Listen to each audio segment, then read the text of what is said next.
ഒന്നല്ല, രണ്ടല്ല, 3, 4 തവണ ഫെയിലായ ഒരു ക്രാഫ്റ്റാണ് കേട്ടോ ഇത്. ഒരുപാട് തവണ ട്രൈ ചെയ്തിട്ടാണ് കേട്ടോ എനിക്കിത് ചെയ്യാൻ പറ്റിയത്.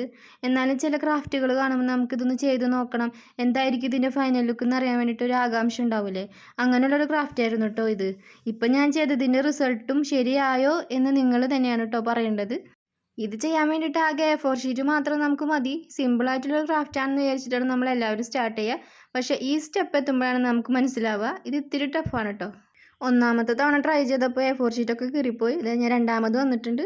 രണ്ടാമതും ചെറിയ പാളിച്ച വന്നതുകൊണ്ട് മൂന്നാമത്തേതാണ് ഞാനിപ്പോൾ ലാസ്റ്റ് ഫൈനൽ ലുക്ക് പോസ്റ്റ് ചെയ്തിരിക്കുന്നത്. എപ്പോഴും നമ്മുടെ വിജയങ്ങൾ മാത്രം നമ്മൾ പോസ്റ്റ് ചെയ്താൽ പോരല്ലോ, ഫെയിലിയേഴ്സും കാണിക്കണ്ടേ അല്ലേ? മടക്കൽ പരിപാടി കഴിഞ്ഞ് കഴിഞ്ഞാൽ ഇതുപോലൊരു കാർഡ്ബോർഡിൽ ഫെയറി ലൈറ്റ് നമുക്ക് ഒട്ടിച്ചു കൊടുക്കുക. ഫെവിക്കോൾ വെച്ച് പേപ്പർ ഒട്ടിക്കുക. അപ്പോൾ ഇതാണ് നമ്മുടെ ഫൈനൽ ലുക്ക് വന്നിട്ടുള്ളത്. അപ്പോൾ ഇതിൻ്റെ എൻഡ് റിസൾട്ട് കാണാൻ വേണ്ടിയിട്ട് ഞാൻ വളരെ എക്സൈറ്റഡ് ആയിരുന്നു. ഇഷ്ടപ്പെട്ടിട്ടുണ്ടെങ്കിൽ എന്തായാലും ചാനൽ സബ്സ്ക്രൈബ് ചെയ്യണം, ലൈക്കും കമൻറ്റും മറക്കണ്ട.